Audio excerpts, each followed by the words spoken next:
Hello everyone, welcome to Durrett's Take. With the first weekend of the NFL season come and gone, now it's time to go over my one sentence headliners for each game. So let's get started with the Thursday Night Football game between the Chiefs and the Ravens. The quest for a three-peat is underway. The Chiefs still have the Ravens number, even if it's at a toe's length. There were definitely some things to clean up, but so far things are looking good for them, even better than last year's, that's for sure. Friday's game, we got the Packers versus the Eagles.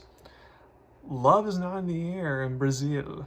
Right before the end of the game, Love hurt his knee, is out for about 4 to 6 weeks. Luckily, the Packers traded for a little bit of a better backup than what they currently have on the roster in Malik Willis, but it'll be hard to win the division since they'll most likely be playing catch up, since they'll probably suffer some losses over the next couple weeks. Luckily, being the NFC shouldn't hurt them from knocking them out of the playoff race entirely, but it's not good. If I were them, I'd go sign someone who's still available, like a Ryan Tannehill or something, because I feel like he's better than Malik Willis, but we'll see. Next, you got Arizona versus Buffalo. Allen puts on his cape. It wasn't pretty early on, but when Josh Allen goes beast mode and takes over the game, it's hard to stop, and the Bills come back from behind to get a crucial home win to start the season. Patriots versus Bengals. The ghost of opening day is back. Once again, under Zach Taylor, Joe Burrow era, they underperform in the first game of the season. When the Bengals' best player from yesterday was their punter, who I know by the way, that's not a good thing. Turnovers costed the Bengals this game, and assuming they lose to the Chiefs next week, they once again have to overcome another slow start to make the postseason. Minnesota versus New York Giants. I am Sam I am. I did not project Sam Darnold to complete his first 12 passes, but he did. He looked good. Doubt that will continue throughout the season, but not a bad start for a person who hasn't been like the official star for the last couple of years, so good for him. Chicago versus Tennessee versus Chicago. Chicago still knows its D. In a game where all the new offensive pieces for the Bears weren't doing much, the Bears relied on special teams, but mainly its defense to help score and help them win the game, like the franchise has done for over the years when they had to rely on their defense to win games. Carolina versus New Orleans. Derek's Carr got an upgrade. I know Carolina, being bad led to the Saints blowout here, but also this offense with the new OC looks way better than in recent years. The offensive line run blocked well, at least, and Kamara looked like his old self again, able to get a lot of rushing yards, and Derek Carr himself looked really good, so we'll see if this can continue. Pittsburgh versus Atlanta. Fields' is homecoming. Because of an injury, Justin Fields gets the start against his hometown team, and while he didn't go berserk by any means, he managed the game well enough to beat his hometown team, and he's on track to start again next week, since Wilson's still injured, and he'll have another, game to make his case to be like, hey, I should be the starter whether Wilson's healthy or not. Jacksonville versus Miami. Too fast, too furious. Not only did Tyreek Hill apparently speed before the game, although what happened to him with the cops and everything, that was bad. I definitely agree with that.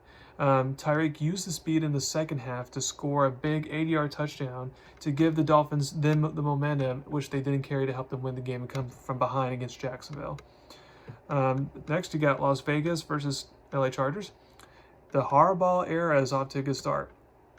I know the Chargers have an easy opponent here, but in my predictions, this past week, I saw a world where they got upset here.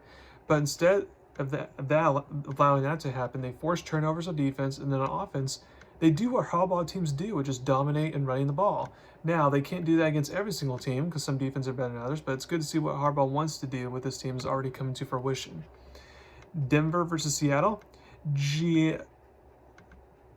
The reason I forgot to say in Geno is because Seattle's O-line is non-existent, and it doesn't help that their right tackle got injured in the game as well. They survived this game, credit to Geno, but the O-line being this shaky makes me feel like the rest of the season might be a bumpy ride for Geno. So we'll see how that goes. Washington versus Tampa Bay. Baker using different ingredients. I thought with a new OC, Baker might take a step back, even though Dan Quinn is the new Washington head coach. Their defense from last year still apparently is not that great. It still needs to be upgraded. So when they face a better defense, maybe I'm proven right.